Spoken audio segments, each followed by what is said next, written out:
As we know that analyzing our data is one of the most important parts of Google Ads campaign management. Finding gaps and optimization opportunities helps us to grow and increase our return on ad spend. During this video, we're going to learn how to add some custom columns to drive our analysis to the next level. As you see here, some metrics are provided by Google Ads, but like in Google Analytics, when we want to add calculated fields, we're gonna use custom columns feature in Google Ads to find some segmented metrics or formulas. First custom columns we're going to create is about segmenting our metrics. So normally we use segment feature to segment our metrics, for example, for device. We see the massive dashboard when we add device segmentation here because it creates additional rows. But when we want to do that without any additional rows but columns, we create custom columns. As you can see here, we have conversions for computers, mobile phones, and tablet TV, and cost per conversions for different devices, segmented by columns, not the rows.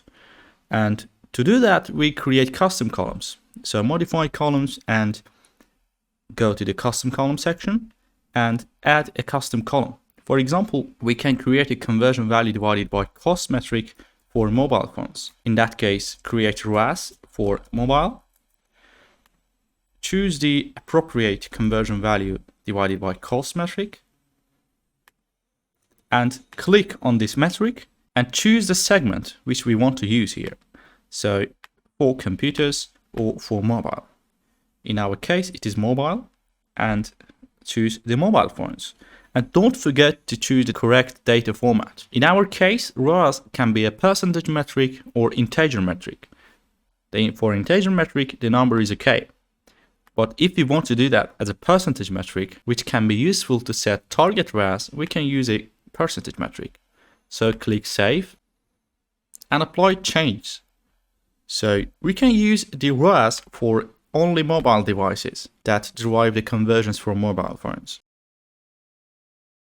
Another custom column formats we're going to use is about e-commerce based metrics. So we're going to create some metrics which can be useful to analyze our e-commerce performance. For example, finding average conversion value. Create a custom column and type average order value or average conversion value in our case. So choose the conversion value divided by conversions. But don't forget to change the data format here. In our case, it is money because it is average order value and is calculated with conversion value. Click Save and apply our changes. So you can see the average order value or average conversion value per conversion. You can see the cost per conversion and the average order value. In order to calculate our profit, we have to find profit margin of our e-commerce website, and we can add a new custom column about profit. For example, we can calculate profit inside our dashboard. In that case, we use conversion value again and multiply by our profit margin. Guess that our profit margin is 30%. So conversion value multiplied by 30 and then subtract our costs, because in order to find the profit, we have to subtract our costs. Again, don't forget to choose the money data format because profit is a money metric. So save and apply changes to our dashboard. So you can see the profit metric here, which is a formula used by us. And we can also add the descriptions to our custom columns to understand how they are working. If we want to see a description of the metric, we have to add a description here. So write the description here, which explains how this metrics was calculated, and save. After adding the description, when we hover over this metric, we can see the description we added before. Especially the last two metrics we added here is very important to evaluate the effectiveness of our e-commerce campaigns. Another metrics we're gonna use is finding the differences between top and other position ROAS in search campaigns. To do that, we're going to go to the custom column again and create our custom column based on the top position. For example, ROAS in percentage or top position.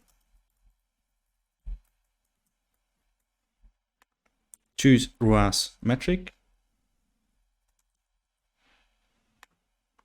and click this metric and segment them for top positions. And don't forget to choose % data format. After creating this, we're going to do the same for other positions.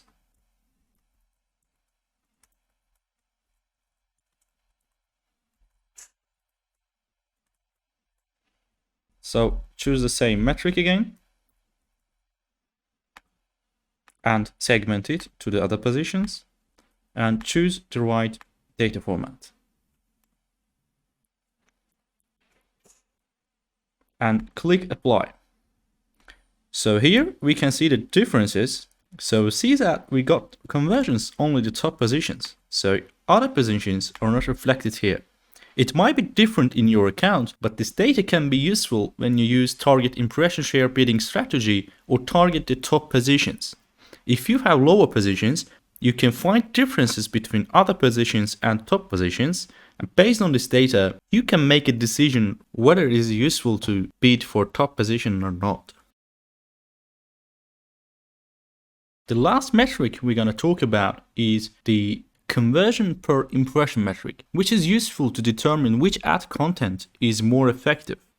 So in that case, go to the custom columns section again and create the column. We choose conversion per impression. So create the formula again. Choose the right data format, percentage in our case, click save and apply our changes. So in that case, we see that these ad contents have a quite same value. But look at this ad group. There are 5 advertisement content here, and this custom metric differs from ad content. You can see that there is a bigger difference than the previous example. And in that case, we're going to make some changes in less performed advertisement, or we can continue with the most performed advertisement in that case, based on this data. So at the end, we see all the custom columns we created. You can find all the formulas of them on the description of this video. So have a nice analysis and have a nice advertising. Thank you.